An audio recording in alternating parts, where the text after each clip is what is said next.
कुछ दिन पहले फ्रांस में मुझे एक पाकिस्तानी मिला जो जख्मी हालत में पड़ा हुआ था घर में और काम पर नहीं जा रहा था। उसका बाजू भी फ्रैक्चर हुआ था, तो बड़ा परेशान था। मैंने उससे बात करने की कोशिश की तो उसने बात करने से इनकार कर दिया और चुपचाप मेरी तरफ पीछा करके लेटा रहा। फिर उसके जो दोस्त थे उन्होंने कहा कि यार बात तो करो, किसी मेहमान से बात की जाती है कि जो घर में आता है।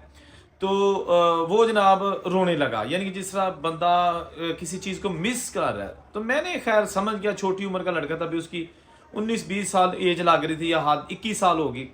तो मैंने कहा कि यार देखो हुआ क्या है, मुझे वो बताओ। कहता है भैया मैं पाकिस्तान में था और पढ़ रहा था, मैंने मैट्रिक किया है। उसके बाद मैं मज़ीद पढ़ना चाहता था लेकिन मेरे घर वालों ने कहा था कि आप बाहर जाओ। मेरा ताल्लुक मंडी बहाउद्दीन के एक गाँव से है, तो मैं नहीं आना चाहता था बाहर, लेकिन मेरे घर वाले कहते थे कि नहीं, बड़ी उम्मीदें वाबस्ता हैं कि आप बाहर जाओगे तो हमारे हालात ठीक होंगे। पूरे गांव के लोग बाहर जा रहे हैं, पूरे ज़िले के लोग बाहर चले गए हैं, पूरे पाकिस्तान के लोग बाहर जाना चाहते हैं, तो आप भी जाओ। कहता है कि मुझे कोई ज़्यादा शौक नहीं था बाहर आने का, लेकिन किसी एजेंट के ज़रिए कुछ साल पहले मेरे घर वालों ने मुझे बाहर भिजवा दिया। जब अभी मैं रास्ते में था सफ़र, तो मैंने ना बहुत ज़्यादा मुसीबतें बर्दाश्त की। जगह जगह जो हमें भूखा प्यासा रखा जाता था, सेफ में रखा जाता था। फिर एक बार जब हम ईरान का बॉर्डर क्रॉस कर रहे थे तो हमें वहाँ पर बहुत ज़्यादा मारा गया और कई दिन तक मेरे जिस्म पर निशानात रहे। लेकिन जो दूसरे लोग थे वो तसल्ली देते रहे कि कोई गल नहीं पुत्र, आज 4 दिन की मुसीबत है, इस तो बाद मौजा ही मौजा। वो कहता है बहरहाल ये हुआ कि मेरा बाहर आने का जो इरादा पहले ही नहीं था, लेकिन जब मैंने ये सिचुएशन देखी तो मैं अंदर से बुझ चुका था।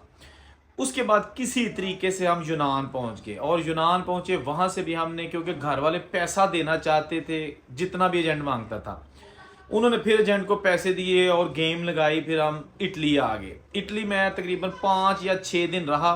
फ्रांस में कुछ हमारे मंडी के लोग जानने वाले थे, उन्होंने कहा था कि आप फ्रांस आ जाओ, यहाँ पर आपकी अजील करवाते हैं। मैं यहाँ इनके पास आ गया, जैसे भी आया। तो पेरिस में इन्होंने मुझे जब लिया और अपने घर लेके गए, तो वो घर जो है ना, वो उसके 3 कमरे थे और हर कमरे में 3-3 लोग जो है ना वो रह रहे थे और सारे मैट्रेस ज़मीन पर बिछाए हुए थे।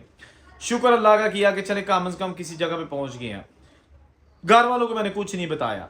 उसके बाद फिर जनाब काम काज जारी बात है करना होता है रोजी रोटी कमाने के लिए। मैंने जनाब काम पे जाना शुरू कर दिया। ये काम था बातिमा का, उसको काम कहा जाता है, बिल्डिंग लाइन का काम कहा जाता है, जिसमें आपने जो पाकिस्तानी वहाँ पे माशाल्लाह बड़े बड़े अच्छे ठेकेदार हैं इस काम के। इसमें ये होता है 3-4 किस्म का काम होता है। एक तो ये होता है कि घर बनाने होते हैं या फिर घर बने होते हैं पुराने, या उनको रेनोवेट करना होता है, उसको दोबारा से मुरम्मत करना होता है, उसके अंदर रंग करना होता है, वॉल पेपर्स लगाने होते हैं, पुराने वॉल पेपर्स उतारने होते हैं। बाद घरों के अंदर प्लास्टिक की शीट्स फर्श पे बिछाई गई होती है, वो बहुत मजबूती के साथ चिपटी होती है फर्श के साथ, उसको खेड़ना होता है या हाथों से या फिर मशीन के जरिए। और इसके साथ साथ फिर जनाब दोबारा वहाँ पे और नीरू डाल के ना सीमेंट का, तो उसके ऊपर फिर फर्श लगाना होता है। खा वो कोई लकड़ी के पार के लगा ले या फिर वो पत्थर लगा ले या फिर जो ना प्लास्टिक की शीट या कारपेट, ये डिपेंड करता है कि जो मालिक है वो क्या लगाना चाहता है। तो ये सारा काम उखेड़ना लगाना ये काम होता है बातिमा का। इसके साथ साथ बहुत सारे लोग पेरिस में बिजली का काम भी करते हैं। घर की जो बिजली है सेटअप है वो भी पाकिस्तानी माशाल्लाह छाए हुए हैं और बड़ी खुशी होती है जब पाकिस्तानी ऐसे कामों में छाए होते हैं और पाकिस्तानी कोई जॉब देते हैं।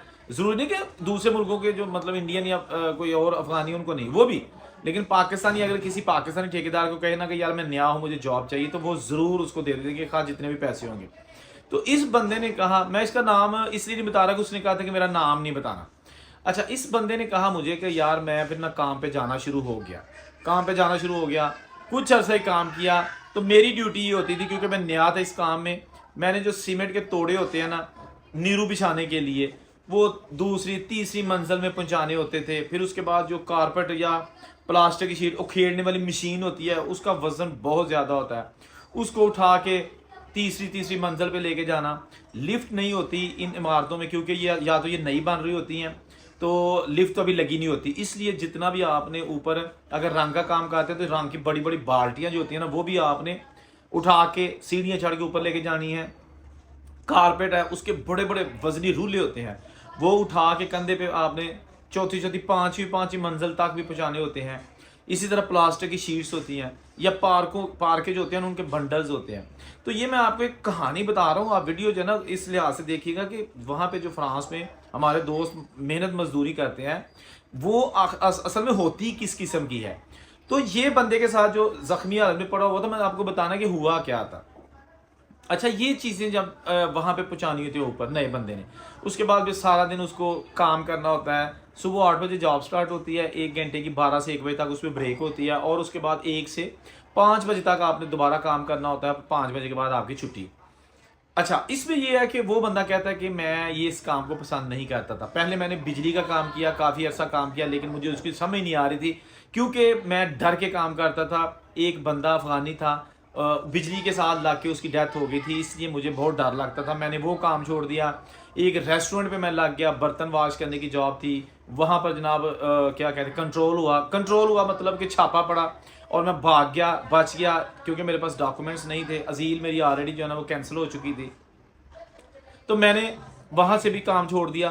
तो बातिमा का नया नया काम स्टार्ट किया, और मैं जनाब इतना मेरी जिसामत बड़ी कमज़ोर सी है, कभी काम नहीं किया, तो लिहाजा मैं सीढ़ियों से गिर गया। ऊपर जा रहा था, तोड़े उठाए, और पता नहीं मुझे चक्कर आ गया, मैं सीढ़ियों से गिर गया, और मेरे बाजू भी जो है ना फ्रैक्चर हो गया, और कूल्हे की जो है ना वहाँ से भी जो स्किन है ना वो फट गई है। और अब मैं जनाब काफ़ी दिन हो गया चारपाई पे हूँ। खर्चा जो है ना वो करना होता है। घर वालों ने कह दिया कि चले आप उतनी देर तक किराया तो ना दें, लेकिन अब मेरे लिए मसला है कि क्या सारी ज़िंदगी मैंने ऐसे मजदूरी करनी है? सारी ज़िंदगी मैंने यही कुछ करना है कि जो मैं पिछले कुछ सालों से करता आ रहा हूँ? उसके बावजूद शायद कभी 1 लाख रुपया मेरा बचा हो जो मैं पाकिस्तान भेजता हूँ। तो मैं ये कहना चाहता हूँ हाथ जोड़ के उन लोगों को जो स्टेटस देखते हैं, जो लोग वहाँ पे सेट हैं, उनके स्टेटस देखते हैं। कोई आईफल टावर के पास खड़ा है, कोई जर्मनी में खड़ा है, कोई स्पेन में सफ़र कर रहा है, और साथ अपने टिकटॉक पे पीछे ज़बरदस्त सिद्धू मूसेवाला का कोई गाना लगा के तो जनाब स्टेटस लगाते हैं। और जो हमारे पाकिस्तान में बैठे हुए मतलब पटोले से लड़के हैं, वो कहते हैं भाजी जाना है तो ਇੱਥੇ ही जाना है, जिथे चाचे तारक का मुंडा गया उत्थे मैं भी जाना है। अब उसे ये नहीं पता कि चाचे तारक का मुंडा अगर कहीं गया हुआ है तो वहां पर उसने मुसीबत कितनी बर्दाश्त की है। या आज भी जो स्माइल आर्टिफिशियल करके वो सेल्फी लगा देता है फेसबुक पे या इंस्टा टिकटॉक पे, हो सकता है उसके अंदर कितनी प्रॉब्लम्स हो सकता है कितने दिन से उसके पास जॉब ही नहीं है, लेकिन वो अपने आप को खुश करने के लिए, घर वालों को ये बताने के लिए कि मैं खुश हूँ, वो इस तरह के स्टेटस लगा देता है। बाहर जाना है तो भाई लीगल तरीके से जाओ, आपको काम भी अच्छे तरीके से मिलेगा। इसके साथ साथ जो सबसे बड़ी प्रॉब्लम है ना यूरोपियन कंट्रीज में, वो है ज़बान की। ज़बान भी नहीं आती, इसलिए जॉब भी को अच्छी नहीं मिलती। भाई ज़बान बहुत बड़ा मसला है, जो लोग बाहर रहते हैं वो मेरी बात से एग्री करेंगे। ज़बान हो तो आपको अच्छे ठेकेदार के पास जॉब मिल सकती है। तो ये बंदा जो जख्मी था ये कहता है कि मैंने जी तोबा कर लिया, मैं कोई काम नहीं करना। मैंने कहा जी ये क्या बात हुई, काम क्यों नहीं करना? कहता है नहीं, जो ही मैं ठीक होगा मैं वापस लौट जाना। अच्छा, उसके 2 लड़के और जो सीनियर थे वो पास बैठे थे, वो एक लफ्ज़ नहीं बोले, वो ऐसे बैठे हुए थे, सुन रहे थे मेरी और उस लड़के की कन्वर्सेशन। वो लड़का कहता है मैंने सारा पता कर लिया। मैंने कहा क्या? कहता है मैंने जाना है, जो इमिग्रेशन वाले हैं, जो इनका जो असाइलम वाले होते हैं ना वहाँ पे, उनके पास जाना है, और उन्हें कहना कि जी मैं यहाँ पे आया था, असाइलम किया, मेरा असाइलम रिजेक्ट हो गया, अब मैं वापस जाना चाहता हूँ। तो कहता है कि मैंने पता किया कि वो टिकट भी देंगे और तकरीबन कोई 1000-1200 यूरो भी देंगे मुझे जेब खर्च। टिकट भी देंगे और 1000-1100 यूरो, और मेरे पासपोर्ट पर स्टैंप भी नहीं लगाएंगे डिपोर्ट की। जस्ट ऐसे ही मैं फ्रांस छोड़ दूंगा जैसे मैं मतलब एक नॉर्मल विजिटर जाता है और वापस आ जाता है। कोई किसी को पता नहीं होगा पाकिस्तान में भी कि मैं ओवरस्टे या इलीगल तरीके से आया था। बहरहाल ये उसका एक जो उसने इन्फॉर्मेशन ले रखी थी। तो बहरहाल मुख्तसर ये कि दोस्तों, जो लोग बाहर नहीं जाना चाहते मत जाइए। कोई आसान काम नहीं है बाहर काम करना, मजदूरी करना। बेबे याद आ जाती, मैंने भी मजदूरियां की हुई हैं। मैं ये वीडियो सिर्फ ड्राइंग रूम में बैठ के नहीं बना रहा, मजदूरियां की हुई हैं, ये सारे काम आंखों से देखे हुए किए भी हैं। बड़ा मुश्किल काम है। और जो लोग जो पेरेंट्स अपने बच्चों को ज़बरदस्ती बाहर भेजते हैं वो जुल्म करते हैं। मत किया करें ऐसे, पहले देख लिया करें। अगर आपने अपने बच्चे को पढ़ाना भी है तो उसको पहले देखें कि इसने पढ़ना क्या है। साइंस पढ़नी है, आर्ट्स पढ़नी है, अकाउंटिंग पढ़नी है, पढ़ना क्या है, हर काम को डंडा दे के पढ़ाने की कोशिश ना करो या डंडा दे के बाहर घल्लण की कोशिश ना करो, लड़कियां दे ना जुल्म करो।